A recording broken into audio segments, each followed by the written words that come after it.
saya ingin berkenalan dulu. Nama saya Bayu Jatmiko. Latar belakang saya sebagai asisten psikolog di bidang klinis ya. Jadi banyak menangani pasien-pasien klinis membantu psikolog dengan latar belakang pendidikan S1 psikologi. Dari situ saya dari pengalaman saya coba mengambil apa sih saya dapatkan dari pengalaman saya bekerja seperti itu kan. Nah, pada tahun 2018 saya menerbitkan buku yang pertama itu buku Mortido judulnya ya. Nah, ini bukunya, cuman ini kualitasnya masih boleh dibilang draft lah ini ya.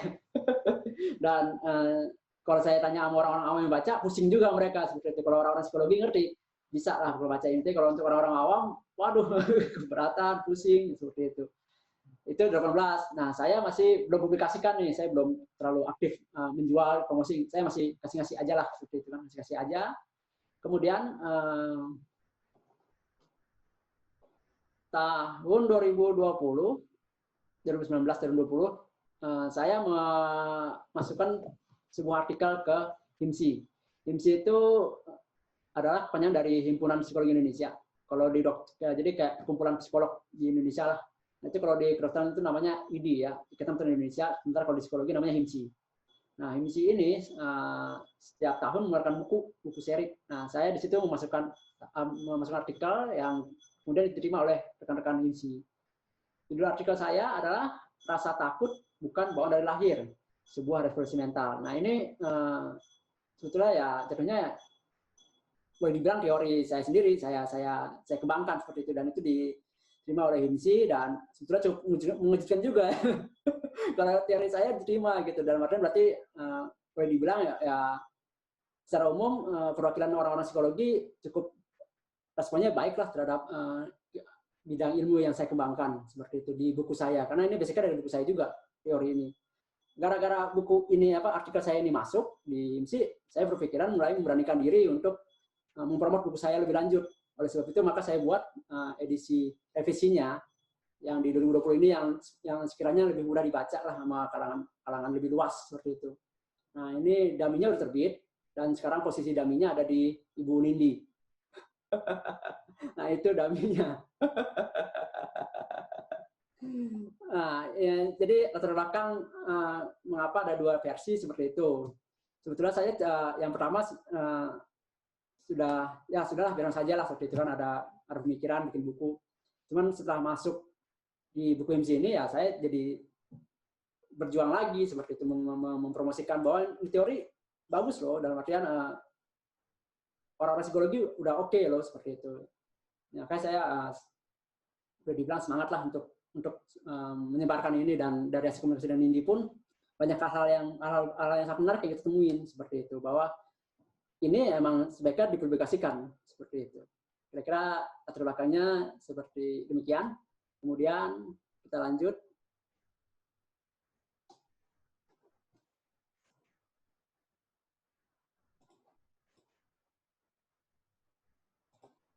Oke, daminya ada di aku.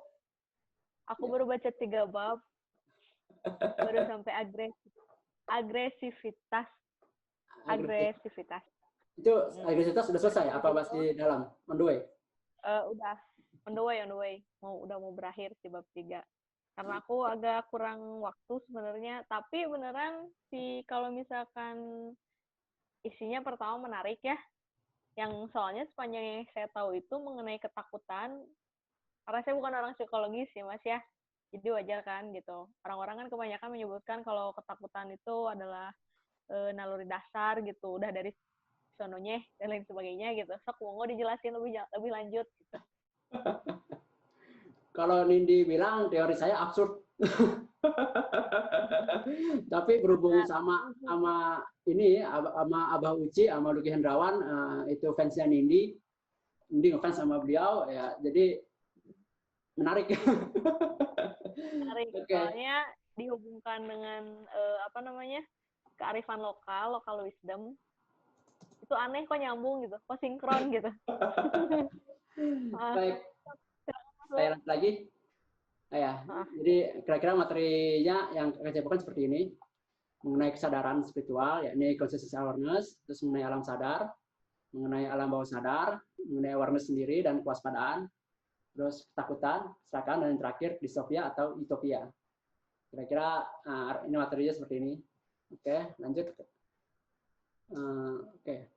Sekarang saya ingin sedikit kita lihat apa sih pengertian kesadaran secara umum ya, yang beredar di masyarakat lah, secara umum.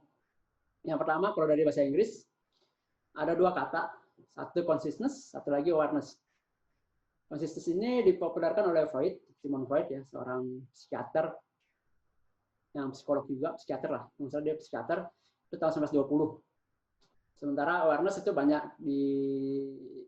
beredar di kalangan Buddhis dan kalangan spiritual. Nah, pada masyarakat atau pada pandangan umumnya, biasanya nih penggunaan kata consciousness dan awareness ini saling tumpang tindih ya. Jadi kesadaran ada yang bilang consciousness, ada yang bilang awareness, ada yang bilang sama aja, ada yang bilang berbeda seperti itu. Jadi ada campur aduk lah. Pemisahannya belum terlalu jelas seperti itu. Dan salah satu misi buku saya adalah memisahkan ini, memisahkan antara consciousness itu apa, awareness itu apa, seperti itu. Oke, next. Nah, sekarang kita kenalan dulu sama consciousness ya, dalam istilahnya dalam psikologi. Oke, consciousness ini berasal dari teorinya Freud yang mempopulerkan, yaitu teori psikoanalisa. Ini Mas Arief pasti kenal ini. Kuliahnya Mas Arief juga.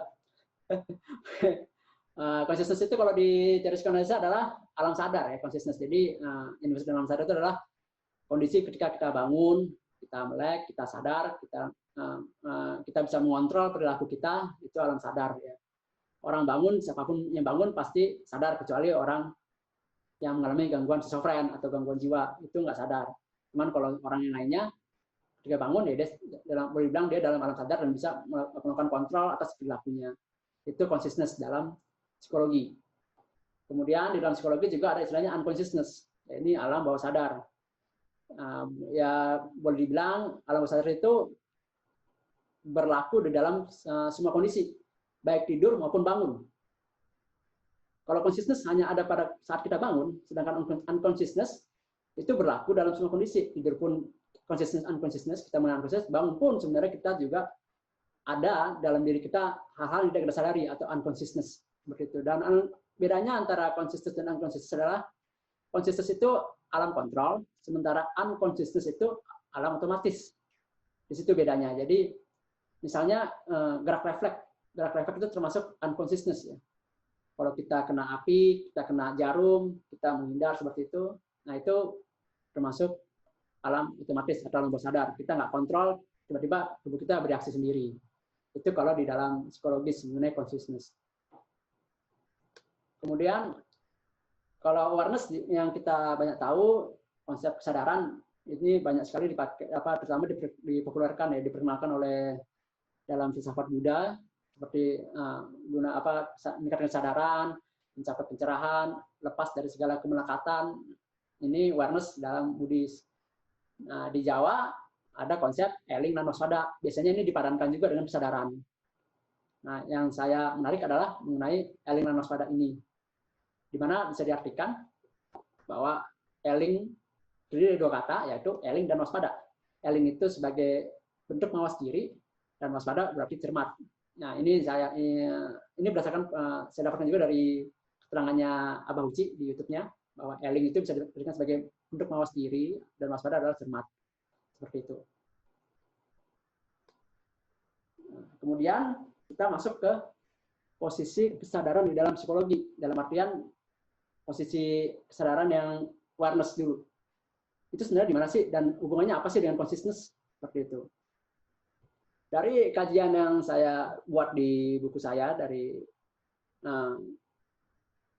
saya menempatkan eling itu berada di alam bawah sadar atau di unconsciousness ya, elingnya. Sementara waspada berada di alam sadar. Seperti itu. Eling berada di alam bawah sadar, sementara waspada berada di alam sadar.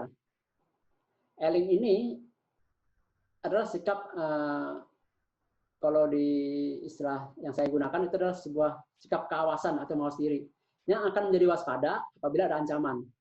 Seperti itu. Nah, Eling ini yang saya maksud sebagai kesadaran di dalam naluri dasar bersama dengan libido. Libido itu kita tahu ya, sesuatu yang membuat kita hidup lah, maksudnya sebuah kenikmatan lah, libido atau dorongan kenikmatan. Jadi Eling dan libido ini adalah naluri dasar yang bekerja secara otomatis. Eling inilah yang di dalam buku saya sebut dengan mortido, yang saya jadikan sebuah judul. Jadi kalau di dalam buku saya namanya mortido dan libido, pasangan. Seperti itu, pasangan di dalam naluri dasar yang sifatnya otomatis, yang sifatnya mengawasi. Seperti itu. Yang menarik adalah tanpa ada keinginan atau libido, yang ada hanyalah kesadaran. Nah, kenapa saya bilang ini menarik? Karena dengan pengertian di sini, kita bisa masuk ke pemahaman dari filsafat Buddhis. Filsafat Buddhis yang dalam artian dia berusaha melepas keinginan ya. Jadi apabila kita melepas keinginan, maka di dalam naluri dasar kita hanya adalah kesadaran. Yang ada hanyalah kesadaran. Apabila kita bisa melepas keinginan di dalam konsep filsafat Buddhis. Seperti itu. Oke, lanjut.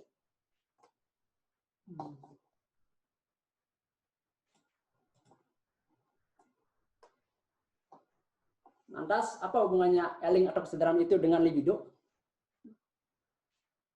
Yang tadi saya coba saya promosikan adalah kesadaran ini pertama berjalan secara otomatis, merupakan naluri dasar manusia, dalam artian sudah ada dari diri manusia sendiri, dan posisinya bersama-sama dengan libido sebagai naluri dasar. Antara kesadaran dan libido ini mempunyai hubungan secara timbal balik. Jadi apabila kesadaran sedang meninggi, maka libido akan turun. Apakah libido sedang tinggi, maka kesadaran turun. Sederhananya gitu. Misalnya paling gampang dalam proses, ini naluri dasar ya, kita bicara naluri dasar. Kita bicara dalam proses makan, lapar. Tubuh menyadari kalau dirinya lapar ya. Setelah itu rasa lapar ini naik ke alam sadar dalam bentuk waspadaan untuk mencari makan. Ketika makan, maka libido akan meningkat karena rasa enak. Kesadaran pun menurun. Semakin enak, libido makin meningkat. Oh, enak nih makanan, seperti itu kan. Nah, ketika sudah mulai kenyang, perut mulai kenyang nih. Nah, libido mulai turun nih, udah nggak enak nih. Kesadaran naik. Nah, setelah kesadaran naik, nyadari nih tubuh nih, wah, udah nggak enak nih makan nih. Berhentilah makan. Seperti itu. Jadi kerja timbal balik. Kerja secara otomatis dan timbal balik. Nah, yang menarik adalah kalau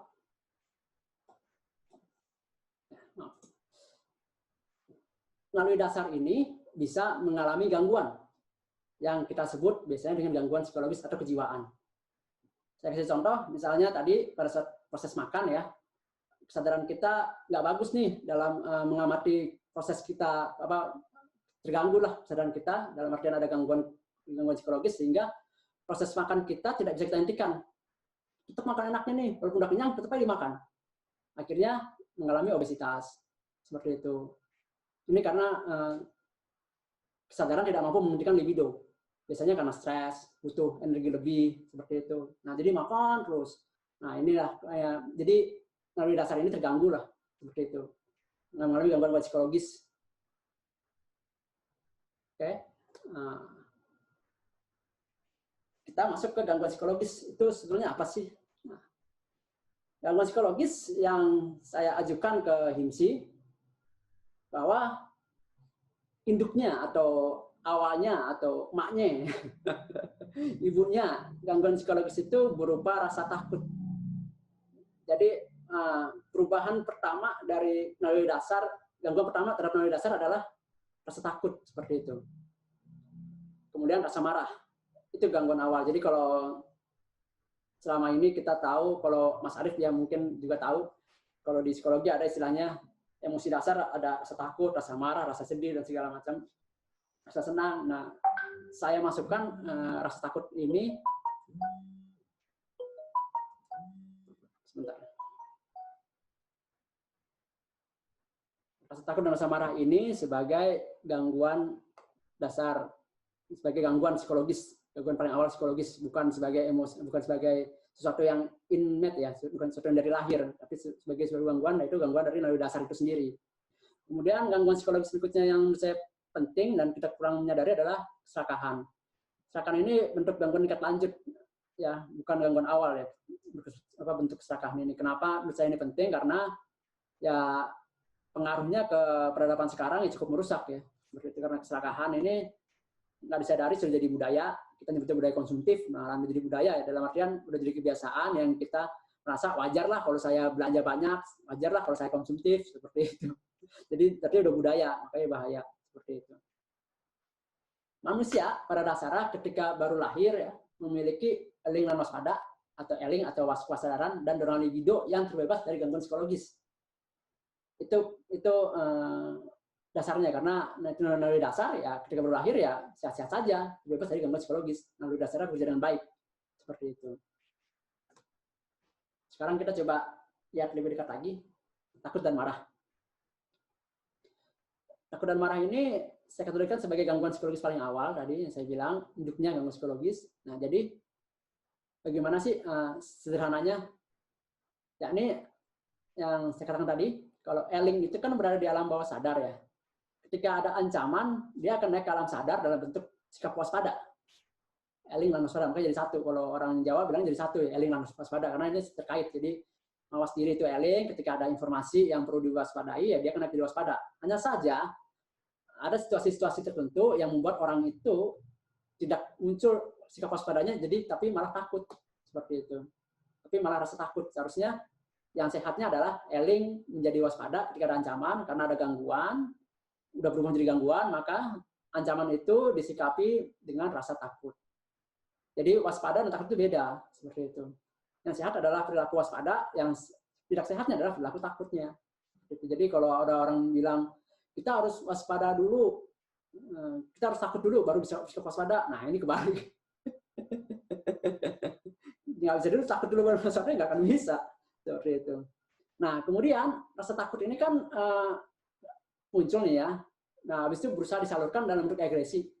Nah, ini yang disebut dengan rasa marah. Jadi rasa takut yang disalurkan dalam bentuk agresi ya. Itu namanya dinamakan dengan rasa marah. Jadi ada dorongan ketakutan tapi dikeluarkan dalam bentuk agresi. Rasa marah inilah yang memberikan, kadang-kadang kita merasa puas setelah marah, setelah kamu ada kelegaan. Nah, ini karena ada kenikmatan di situ, saya sebut dengan gangguan libido. Yang paling pokok perbedaan antara waspada dan takut adalah pada kemampuan berpikir jernih. Dan artinya begini, waspada akan membuat otak mampu berpikir lebih jernih, sementara takut akan membuat otak menjadi lebih sulit berpikir. Di situ bedanya. Respon reaksi fisika sama aja nih, kita deg-degan, adrenalin naik, jantung berdetak lebih keras, tapi kemampuan berpikirnya yang berbeda. Waspada makin jernih, makin berpikir cepat, takut malah ngeblank, nggak bisa mikir, seperti itu. Di situ bedanya. Proses pembedaannya ada di buku saya, bagaimana perubahannya ada di buku saya, itu bisa dipelajari. Oke, lanjut. Dan yang terakhir, gangguan yang ingin saya ungkapkan adalah mengenai keserakahan. Yang sudah saya jelaskan ini, kenapa saya sedih sama keserakahan, karena keserakahan ini sudah, menurut saya pribadi sudah dibentuk secara kolektif oleh sistem. Jadi manusia dibuat menjadi konsumtif, sifatnya kolektif, seperti itu. Ini kompetisi yang tidak sehat membuat masyarakat keinginan belanjanya menjadi lebih besar, seperti itu. Tingkat stresnya terakumulasi, ujung-ujungnya belanja, ujung-ujungnya didorong untuk mengurangi keserakahan untuk menghilangkan stresnya, seperti itu. Jadi semacam cara untuk menghilangkan stres. Orang disuruh dicukokin terus ya istilahnya, dikasih iklan segala macam, didorong lah untuk menjadi serakah dan malah jadi budaya malah. Nah, yang sedihnya ya mau sampai kapan seperti ini terus, seperti itu, bahwa keserakahan ini dibiarkan, seperti itu. Kebiasaan yang budaya keserakahan atau budaya konsumsi terus dibiarkan, karena korbannya yang paling besar ya bumi. Planet bumi ini yang kondisinya terus menurun ya, seperti itu. Oke, pilihannya ada dua, jadinya tinggal distopia atau utopia. Distopia ketika kita terus-terusan terperangkap di dalam ketakutan dan kemarahan, keserakahan. Akhirnya bumi menjadi semakin sulit ditinggali, dan akhirnya bumi kondisinya udah jadi musuh lah, boleh dibilang. Bukan lagi tempat kita berlindung, udah jadi lawan, karena sudah semakin banyak bencana alam, iklim semakin tidak bersahabat, semakin panas, semakin banyak polusi, semakin banyak banjir, semakin tidak nyaman. Itu distopia ya. Dan akhirnya beberapa manusia pun benar-benar tanya ya, apakah bisa selamat apa enggak dengan kondisi terus yang semakin menurun kondisi bumi. Utopia adalah ketika akhirnya kita memperlakukan rasa takut dan marah bukan lagi sebagai sesuatu yang wajar, melainkan sebagai gangguan kejiwaan yang paling awal. Apabila ini terjadi, otomatis sistem kita akan membaik, keserakahan akan menurun, karena tidak ada lagi terutama kita bisa mengcover gangguan psikologis lebih dini seperti itu. Nggak harus menunggu orang mengalami depresi, nggak harus menunggu orang mengalami gangguan schizofren, delusi, halusinasi dan sebagainya. Tapi kita dari awal, dari induknya kita sudah memutuskan itu. Oke, akhir kata ini sebuah jargon yang juga saya sebut-sebut. Yakni jangan dengan sengaja membuat orang lain merasa takut, jangan dengan sengaja menggunakan rasa marah untuk menyelesaikan masalah, dan terakhir jangan mau takut-takutin. Ini pegangan lah seperti itu. Ya, kira-kira sharing saya sudah selesai. Saya kembalikan ke Mbak Nindi. Ya, Mas, makasih banget. Ya. Pembabarannya ya, sangat menarik gitu. Jadi sudah mencakup, maaf itu siapa ya? Bentar. Sangat menarik, sangat menyenangkan gitu. Karena memang sebenarnya kan kondisi Mother Gaia, Ibu Bumi ini sudah agak sedikit kritis ya, dengan terlalu banyak akumulasi energi-energi yang kurang menyenangkan gitu. Nah, salah satunya juga yang masih sampai sekarang saya rasakan kan kayak ketakutan atau mungkin teman-teman yang lain adalah perasaan-perasaan masih menyimpan hal-hal yang seperti itu gitu. Nah, kalau saya sebenarnya ini baru baca 3 bab, baru sampai agresivitas. Tapi untuk sementara sudah bisa mengcover lah ini kayak apa ya, satu penonton yang benar-benar bisa membantu saya buat memperbaiki diri saya, terus juga sedikit banyak bimbingan dari Mas Bayu membuat saya menjadi lebih baik dalam hal parenting gitu. Sebenarnya rencananya sih next-nya pengen bahas sih Om, spiritual parenting.